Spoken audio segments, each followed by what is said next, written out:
네, 여야 공무원 연금법 개정안 합의가 불발이 되면서 오늘 오후로 예정돼 있는 본회의 처리도 불투명하게 됐습니다. 네, 한편 이른바 성완종 리스트 파문이 불거진 지 약 한 달 만에 홍준표 경남지사가 8일 모레 검찰에 소환됩니다. 메모에 적힌 8인 중에 첫 소환인데요. 나머지 7인에 대한 수사도 탄력을 받을지 주목됩니다. 네, 관련 내용을 이상휘 위덕대 부총장, 양문석 정치평론가와 함께 짚어보겠습니다. 두 분 어서 오십시오. 네, 안녕하십니까. 자, 저희가 앞서서 그 국회를 연결해가지고 내용을 좀 들어봤는데요. 네. 그 지난 주말에 타결됐다, 극적 그렇죠. 결국엔 타결, 합의됐다. 예. 다 보도해 드린 내용이란 말이죠. 근데 뭐가 이렇게 어려워가지고 자꾸 이렇게 왔다 갔다 하는 겁니까? 누가 지금 그 여야 대표 간 합의한 데서 50%를 수치가 나왔네 마네 이런 내용인 거잖아요. 그렇죠. 지금 뭐가 이렇게 복잡한 겁니까? 사실 이게 복잡한 문제는 아닙니다. 이 네. 본질이 공무원연금 계획을 하자는 것인데 네. 여기 네. 이제 객가지로 국민연금 계획안이 이제 달라붙은 것이죠. 이게 네. 이제 소위 말하던 명목 소득 대체율 이 부분인데 명목 소득 대체율이라는 것은 예를 들어서 내가 200만 원 월급을 받고 있는데 100만 원을 후에 받고 싶다라는 예. 부분, 그 명목 세대 50%라는 것이 예. 이제 그런 의미 아니겠습니까?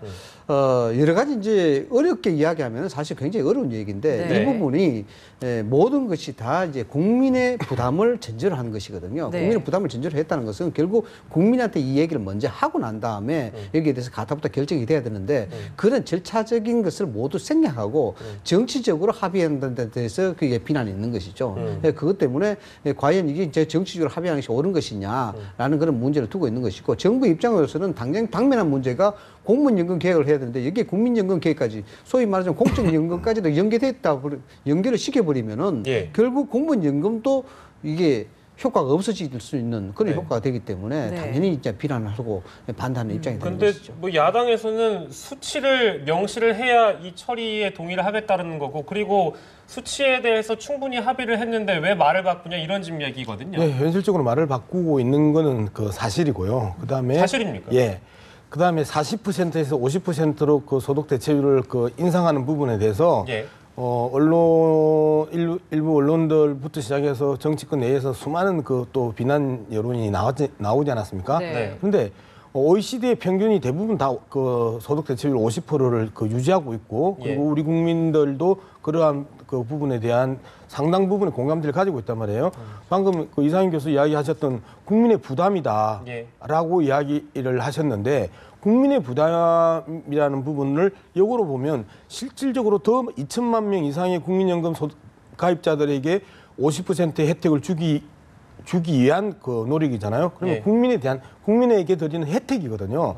혜택과 부담을 어느 관점에서 바라볼 것인가라는 부분하고 그다음에 50%로 올렸었을 때 그 연기금 고갈 정도가 예. 4년 정도 앞당겨진다라고 하는 부분에 대해서도 수많은 이제 논란이 있었는데 네. 그러한 부분들도 현재의 그 경제 상황을 놓고 봤었을 때 너무 고정적인 그 경제 상황으로 바라보고 있다. 이후에 경기가 좋아질지 나빠질지 예. 그다음에 전체적으로 세계 경기가 어떻게 변할지 모르는 상황에서 4년은 2060년 전후로 해서 4년은 상당히 그 큰 이 일정이 아니란 말이에요. 예. 그런 측면에서도 지나치게 집중되는 그 공무원연금에 국민연금을 붙였고 국민연금의 그 소득 대체율을 40에서 50으로 올렸다는 부분에 대한 예. 여론이 그 부분이 이해가 안 되는데 급격하게 이 공격적인 어조로 바뀌었단 말이에요. 네. 이게 왜 그렇게 됐냐면 청와대가 여기에 대해서 그 시큰둥한 반응을 보이면서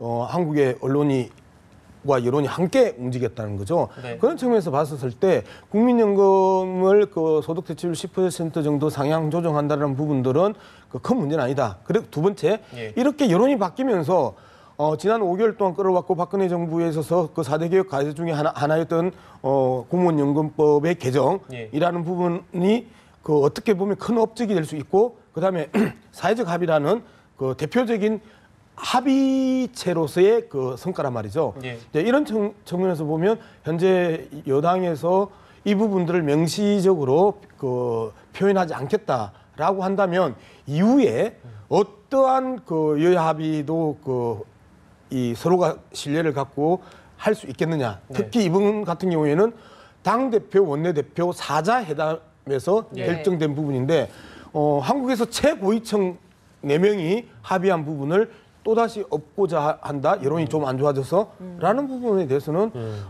정치를 바라보든 그다음에 친구 간에 약속을 하든 위아래 할 것 없이 예. 그 고위직 그다음에 일반 서민 할 것 없이 약속에 대한 부분에 대해서 이렇게 쉽게 여반장처럼 손을 엎어버린다는 건 좀 이해 안 되는 그래서 측면이 있습니다. 정치권에서 합의를 했기 때문에 이게 이제 국민적 컨센서스를 위반하고 그걸 네. 거치지 않고 했기 때문에 이게 비난이 되는 겁니다. 그 연금에 대한 부분은 특히 이제 공무원 연금에 대한 부분은 93년도부터 적자가 됐었거든요. 1993년도 적자가 됐기 때문에 네. 여러 가지 여기에 대해서 개정해야 됐다는 사안들이 20년 넘게 지금 진행되고 있는 상황이에요. 굉장히 대한민국 재정 상태에서는 제일 중요한 현안으로 떠오르는 것이 공무원 연금이었죠. 예. 이것 때문에 작년부터 시작해서 기나긴 협상을 해왔던 겁니다. 네. 예를 들어서 공무원 연금에 대한 계획의 필요성은 2000년도부터 시작해서 김대중 정부 때부터 이야기가 됐는 건데 그때 안타깝게도 공무원 연금을 하지 않고 국민연금을 먼저 시작이 됐죠. 그러나 공무원 연금 계획의 필요성의 적자 보존액을 국민의 세금으로 하겠다고 그때 개정을 해버렸단 말입니다. 2000년부터. 거기에 대해서 국민의 세금이 그때부터 많이 들어간 겁니다. 2006년도도 마찬가지로 공무원 연금에 대해 계획 필요성이 많이 대두가 됐습니다만 오히려 국민연금부터 개혁했고 네. 이런 여러 가지 절차적 문제에 대해서 많은 문제가 있었기 때문에 공무원연금 계획이 이번에 절대적으로 좀 필요하다 이런 상황이었어요. 예. 오늘 아침 언론에도 일부 보도가 됐습니다만은 실질적으로 대한민국 OECD 중에서 준조세, 보험료 이런 부담이 월급에서 떼가는 돈이 OECD 중에서 2위입니다. 멕시코가 1위고 이건 뭐냐 그러면은 여러 가지 이제 복지 정책이라든가 연금의 혜택을 받으려 그러면은 그만큼 또 돈을 많이 떼야 되는 그런 부분이 있거든요. 네. 방금 양방석에서 말씀하시는 것은 2천만 명이 혜택을 받을 수 있다는 그런 논리는 굉장히 좋습니다. 그러나 2천만 명이 그냥 받을 수 있느냐? 돈을 내야 받는 거예요. 그래서 이것은 정치권이 앉아서 전문적인 식견이라든가 전문적인 분석 없이 그냥 두드리면 안 된다는 네. 얘기예요. 예. 그래서 정부에서는 이 부분을 갖다가 좀 더 나중에 사회적 합의도 기구도 보고 재정 상태를 보고 이게 정리해야 되는 문제지 이걸 정치권에서 단지 표를 받기 위해서 또는 이 부분에 대해서 어떤 성과를 얻기 위해서 이걸 격가지로 잡아 넣어서 한다는 것은 본질 자체가 완전히 네. 왜곡되고 공무원연금도 계획이 안 된다는 근데 거예요. 표를 뭔가- 받기 위해서라는 표현이 좀 거슬리는 부분이 있습니다. 야당이 반드시 넣어야 된다. 예. 또는 여당이 넣어서는 안 된다. 그런데 넣어준다. 이런 것들이 드러난 적이 없습니다. 애초에 그렇게 합의가 됐고 합의해서 여야가 오래간만에 합의를 통해서 어떤 정책을 결정했구나. 예. 정도선에서 여론이 왔단 말이에요. 그런데 갑자기 청와대에서 시큰둥한 반응을 보이면서 여당에서 먼저 소득 대체율 40%에서 50%로 인상하는 부분에 대한 문제 제기를 내부적으로 하기 시작했고 예. 그것이 야당은 합의한 부분인데 왜 뒤집느냐라고 하면서 이 내용이 구체적으로 많이 이제 인구에 회자되기 시작한단 말이에요. 즉 표를 얻기 위해서면 양당 다 합의를 한 부분에 대해서 표를 얻기 위해서면 어떤 표는 양쪽을 다 똑같이 합의 상황의 공동의 성과물로 봤기 때문에 어느 당이 유리한 건 없었거든요. 네. 그러니까 이걸 갖다가 자꾸 포퓰리즘이다라고 몰아치면서 문제를 국민에 대한 혜택에 대한 문제를 자꾸 부담이라고 이야기하는 것은 네. 상당히 논리적으로 네. 어폐가 있는 부분이죠.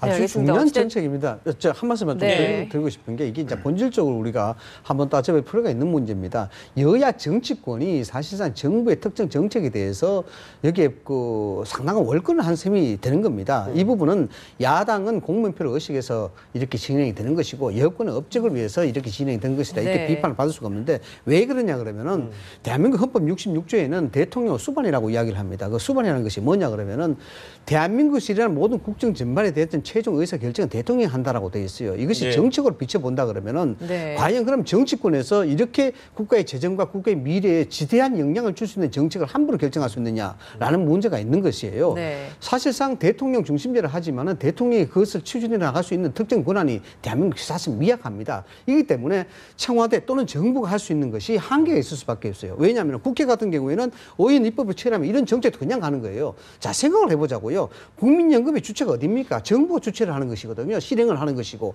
그러면 여기에 대해서 가장 민감한 부분, 숫자에 대한 부분, 네. 그리고 영향에 대한 부분, 앞으로에 대한 부분, 여기까지도 가장 잘 알고 있는 것이 정부라는 것이죠. 여기에서 정부를 배제하고 연금의 명목소득 대체율을 40에서 50% 올린다. 이건 말이 안 된다는 겁니다. 그럼 그렇게 네. 말씀을 하시면 기본적으로 국회가 정부에 대한 견제와 감시 기능 자체에 대해서 너가 지나치게 관여하고 월권한다라고 이야기를 해버리면 예, 예. 국회가 그 견제와 감시 기능이 필요가 없는 거죠. 정부가 다 잘하고 알아서 할 건데 그렇기 저희가- 때문에 국회가 제가 일단 네. 두 분이 뭐 열띠게 토론하시는 건 굉장히 좋은데 합의가 나올 것 같아서 좀 기다렸습니다만 뭐 일단은 너무 네. 팽팽한 입장이셔서 일단 좀 개입을 하겠습니다.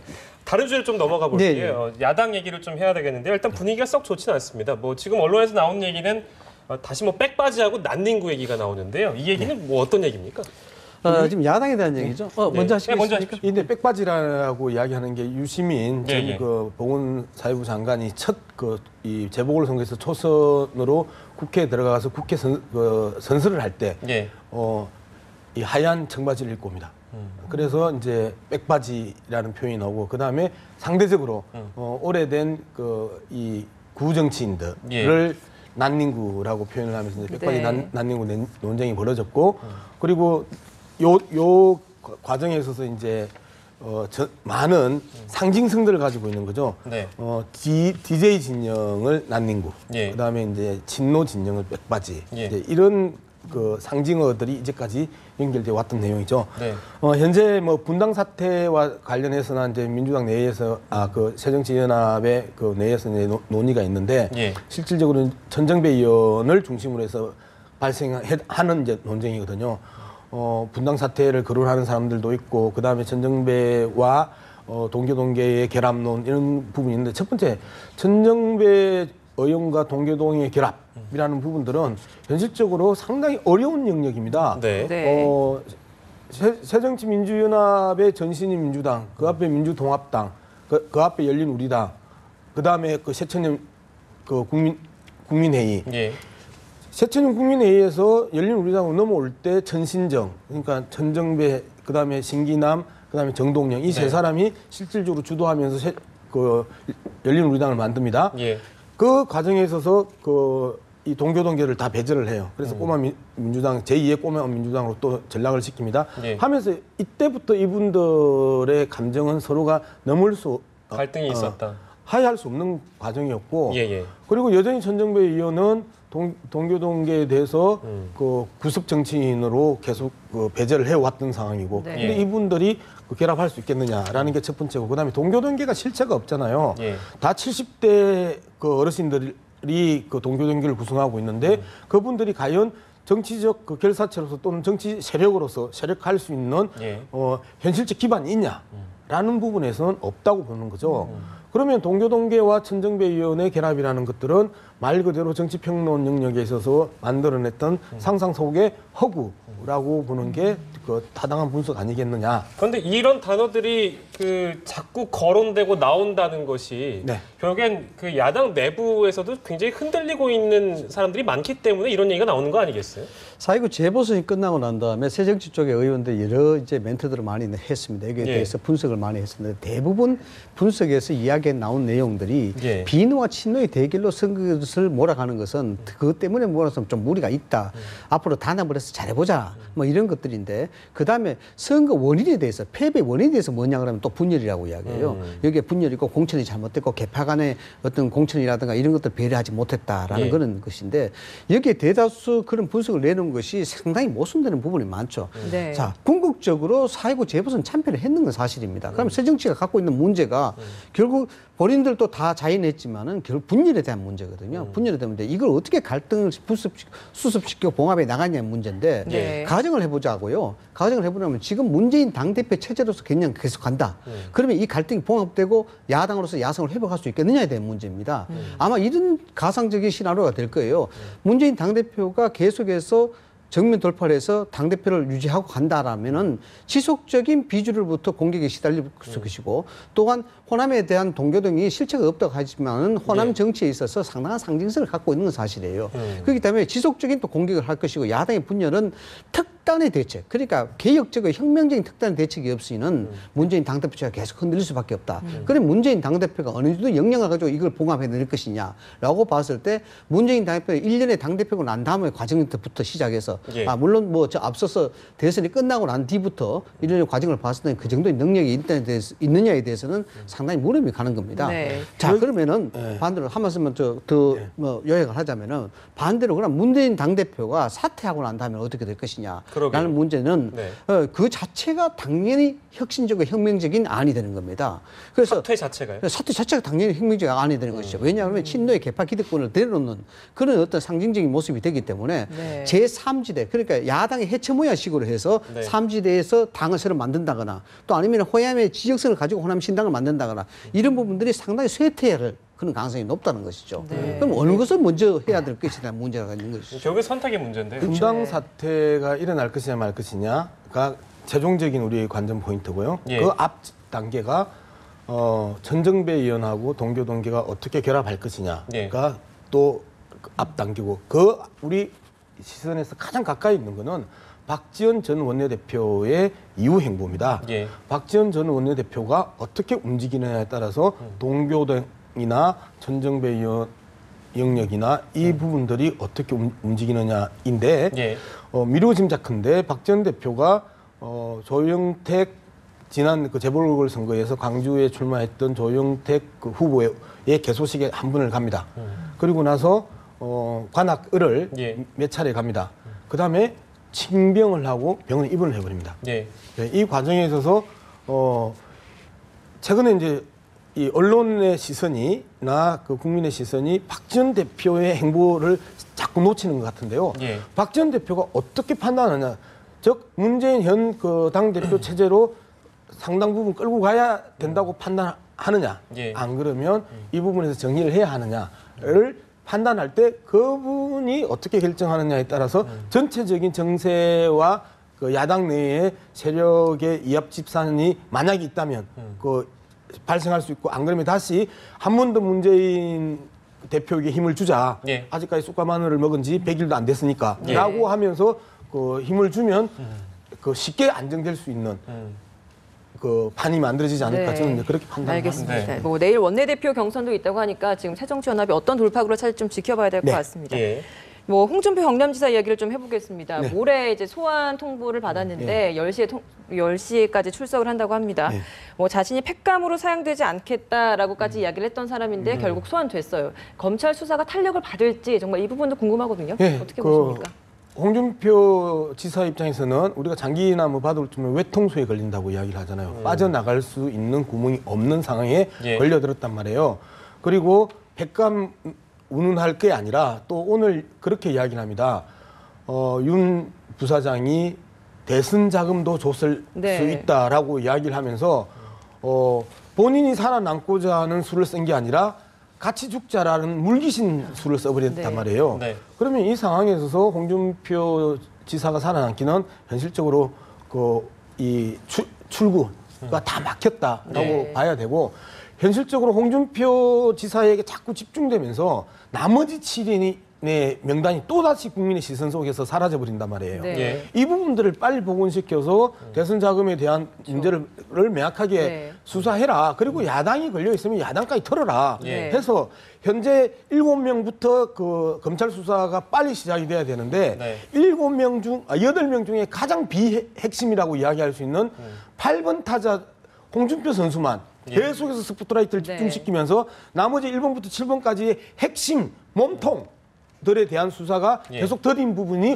오히려 이 문제 있는 것 아니냐. 현재 네. 지금 수사 진행 과정에서 이렇게 보는 게 뭐 그렇게 웃으면서 따뜻한 눈길로 저를 네, 이상희 교수님께 그러니까 이런 질문을 다시 예. 드릴게요. 마지막인데요. 그럼 지금 박사님께서 지적해 주신 대로 홍준표 지사만 딱 자르고 나서 나머지 사람들은 수사를 못할 가능성에 대해서 지금 지적이 나오고 있거든요. 이 부분은 예. 어떻게 보십니까? 간단하게 말씀을 드리면 이렇습니다. 네. 홍준표 지사가 팩감으로 활용되지 않겠다라고 이야기하는 것이 어떤 정치적인 이해관계에서도 자유스러울 수가 없다. 그렇기 때문에 절대 여기 이용당하지 않겠다는 것을 애들로 이제 표현한 것 아니겠습니까? 예. 그 팩감이라는 부분이 우리가 좀 유익 있게 봐야 되는 부분인데 홍준표 지사가 제1번으로 소환될 거라는 것은 예상이 좀 됐었던 부분입니다. 네. 왜냐 그러면은 홍준표 지사 그 팩감을 하고 이게 연관이 될지는 모르겠습니다만 우리가 평론하기 때문에 이제 관계를 가지고 이야기했다 네. 그러면은 예. 홍준표 지사는 특수통이고 굉장히 법리에 밝은 사람입니다. 이 사건은 명확하고 구체적인 실정 증거가 없습니다. 뭐냐 그러면은 진술의 신빙성, 진술의 신뢰성, 일관성에 의존할 뿐이거든요. 예, 예. 따라서 윤석열 전 부사장이 어떤 식으로 이 진술에 대한 일관성을 가지고 신뢰 있게 이야기하느냐에 대해서 이게 기소 여부가 달려 있는 겁니다. 네. 그렇기 때문에 그걸 누구보다 잘 아는 것이 홍준표 지사라 봐야 되는 것이죠. 따라서 홍준표 홍준표 지사 같은 경우에는 검찰과 아주 팽팽한 법리적 논쟁을 벌일 겁니다. 그래서 이 결과에 따라서 친인의 운명도 어느 정도 영향이 받을 수도 있다라는 부분이죠. 결국 홍준표 지사가 법리적 경쟁에서 검찰에서 이기게 된다 그러면 다른 부분들도 똑같은 입장이거든. 명확한 구체적인 실질적인 증거가 없습니다. 네. 똑같은 메모에 대해서 비롯된 거기 때문에 나머지 부분들도 상당히 영향을 받을 수가 있다라는 것이 아마 어쩌면은 홍준표 지사의 그 팩감이라는 부분이 예. 이런 것들도 염두에 두고 이야기한 것이 아닐까라는 생각도 좀 듭니다. 네, 알겠습니다. 앞으로의 또 검찰 수사가 어떻게 또 진행될지 주목을 좀 해보겠습니다. 지금까지 이상휘 위덕대 부총장, 양문석 정치평론가였습니다. 두 분 고맙습니다.